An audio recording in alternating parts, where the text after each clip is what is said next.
హీరోగా 100 డేస్ ఆడిన మూవీస్‌తోని, 100 క్రోర్స్ రెమ్యునరేషన్‌తోని ఇండస్ట్రీలో ఇచ్చి పడేసే రికార్డులు కొట్టిన దళపతి, తమిళనాడు సీఎంగా తగ్గేదేలే అనుకుంటా పాలనలో గూడా 100 డేస్ సక్సెస్‌ఫుల్‌గా కంప్లీట్ జేసుకొని, అట్లుంటది మనతోని అనిపించిండు ఈ రోజుతోని. ప్రమాణ స్వీకారమైన ఫస్ట్ రోజు నుంచే డ్రెస్సింగ్ స్టైల్ కాంచి డెసిషన్ మేకింగ్ దాకా అన్నిట్లో ఆయన మార్కు చూయించుకుంటా అన్న యారు దళపతి అని అనిపించిండు.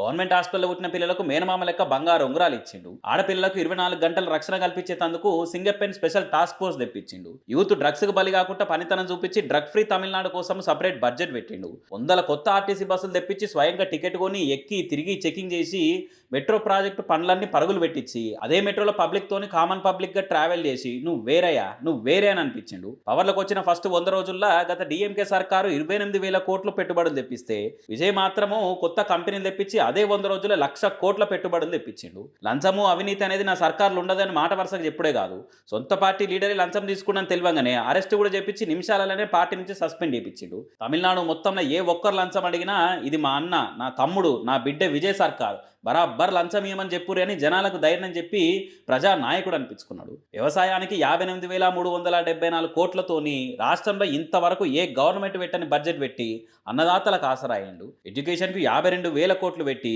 విద్య విలువ తెలిసిన సీఎం అనిపించుకున్నాడు. ప్రతిపక్షాలు వారం కూడా గ్యాప్ ఇవ్వకుండా వరుస పెట్టి మాటలన్నా, లింకులు పెట్టి డబల్ మీనింగ్ డైలాగులతోని డిమోటివేట్ చేయాలనుకున్నా ఏడ ఆగకుండా ఏమాత్రం తగ్గకుండా ఓటేసి గెలిపించిన జనాల నమ్మకాన్ని నిలబెట్టుకుంటా ఇసొంటి సీఎం మాకెందుకు లేకపాయా అని పక్క రాష్ట్రాల పబ్లిక్ ఫీల్ అయ్యేటట్టు పాలన సాగించిండు. మరి 100 రోజులకే ఇంత చేస్తే 5 ఏళ్లలో ఇంకెంత చేస్తారో మరిగా. సరే సొంత ముచ్చట్లు మస్తు ముంగటేసుకుందాం. మీరు మన ఛానల్ సబ్స్క్రైబ్ చేయరి, వీడియోని లైక్ షేర్ చేయరి.